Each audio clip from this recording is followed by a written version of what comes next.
أعوذ بالله من الشيطان الرجيم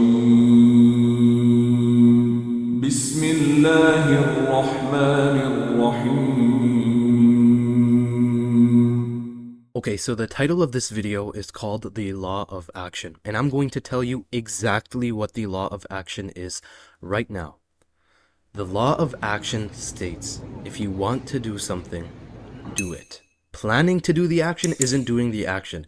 Wanting to do the action isn't doing the action.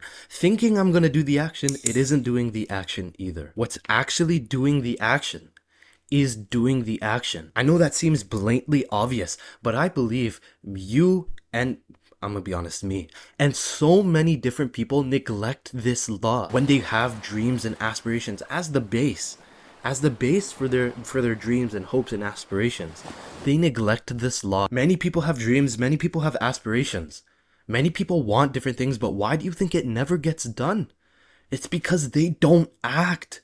They don't actually do something. You as a young Muslim man on Muslim amelioration, meaning Muslim improvement basically. You as a young Muslim man, we try and put these sahabas as our role models. And if we look at the sahabas, they acted. They weren't staying still. They knew that Allah didn't create them as a rock or a tree and just stay still. They knew they had to move, they had to change, they had to do different things. If Islam was to spread, it would spread by action. It wouldn't just spread by staying still. It's impossible. Here's another example. If you want to get fit, so many people want to get fit, so many people want to get healthy. What happens? They don't act. They don't go to the gym. They have this dream that they want to get fit, and dreams are only a collage of different actions. Realistically, if you figured out those actions and you did those actions, your dream would be fulfilled. You have this base knowledge already. So if you want to get fit, you have to do the base actions, which are going to the gym and doing the exercise and going till beyond failure. No one in this world has achieved anything great, including our own Prophet, who is the greatest person on the entire world in history-wise, let alone Islamically. He did the greatest things. He acted upon the things, even when he didn't necessarily see the result. He didn't see what would come to fruition. He didn't know everything, yet he still acted. He was human just like you and I too. This video is not meant to be motivating. This video is not meant to get you to want to, or to feel like you want to do actions that are good for you. This video is there to make you think you should do those actions. And I know that may seem sort of obvious, like, oh, okay, what is this guy talking about? Whatever. What's the point? But this is the point. Those things that you wanted to do, but you never get done, like going to the gym, getting fit. You know, getting fit is an event that happens with actions. So when you say you want to get fit, all you're really telling yourself is, I want to do the action of going to the gym and doing exercise. So why does it never get done? It's because in reality, you don't really do those actions. A fat person cannot lay on a couch and say, I want to get fit, but then gets fit by still laying on the couch. You already know this. This is already in your mind.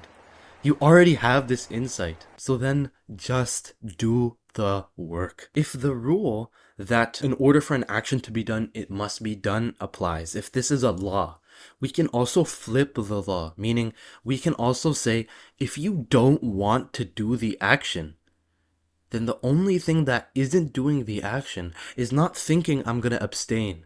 Is not in reality setting up your different things to abstain from that action. That's not stopping the action. What's quitting an action is quitting the action. There's nothing else. Obviously the precedences and the processes that you could use are there, but that's not in reality quitting the action ever. Please, and I promise you, I'm not trying to be motivating at all. I'm simply telling you this law because many people ignore it and they want to achieve their goals. They want to achieve their dreams. Your dreams are a collage of actions that you must take.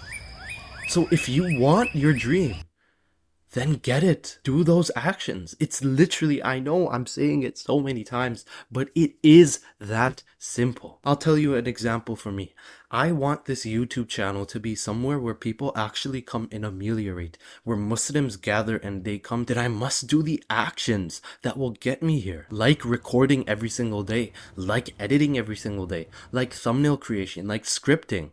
Editing. I must do those things in order for this dream to happen. I must interact. I must be with the people. I must learn. This is all part of the dream. Only a couple of months ago, I started this channel with like 50 subscribers. Now, alhamdulillah, we've grown to around 2,000. And inshallah, we keep growing and get to millions. But let me tell you, bro.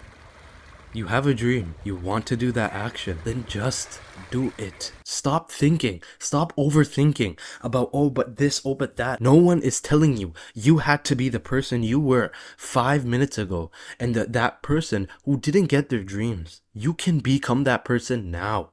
Like I'm talking while you're watching this video, you can change. In fact, if you don't have that much control over your mind that you can't change in this very instant, then something is wrong with you. There is something that needs to be taken away, because that is the ability that Allah subhanahu wa ta'ala gave you to think, to believe. I know I may sound like weird, or I may be reiterating things so much, but these are the things that actually do matter. This is the base that has been constantly forgotten in the buildings that we're trying to build, i.e. our dreams, our hopes, our aspirations. It's being constantly forgotten to actually improve, to get Jannatul Firdaus, which is our why. This is also a good point. The why behind your actions is the most important thing. If you don't have a why, most likely that is the thing that is stopping you from getting your actions. Most times, it's not that you don't want it's not that you won't do the action or you can't do the action. It's that you don't want to do the action enough. And the only way to want to do an action enough more is to have an why. Why are you doing this action? And if you can establish that you're doing this for Allah, which is the ultimate why, then what excuse do you have? Now, you as a young Muslim man, if you want to implement these things, and if you want to get to the level that the sahabas got, and their reward, which was Jannatul Firdaus, and you want to be like them spiritually, mentally, physically, and socially, I recommend you subscribe to this channel and like this video, as well as join the Discord link below of a community of men who are actually on this same path. Not for any pursuit of just fitness, of just gaining money, of just starting a business or anything else, but actually putting Islam, the one thing that matters, Allah subhanahu wa ta'ala, our connection with Him, as the forefront to go through with our mentality, our physicality, and our sociality. I recommend that you subscribe to this channel and like this video and join the community of Muslim men who are actually on this purpose. We have big shoes to fill. The Sahabas were not just ordinary people. They were exceptional. They were above ordinary. They were different. And if we want to fulfill, and I know everyone says that, like they were different in everything, but if we as a channel are actually striving to get to their level, we have a big shoe to fill, and we need to actually act now. So let me reiterate the law of action once again. The law of action states that if you want to do something, the only thing that is doing that something is doing that something, i.e., do it. And with that, Allah subhanahu wa ta'ala knows best. Assalamu alaikum wa rahmatullahi wa barakatuh.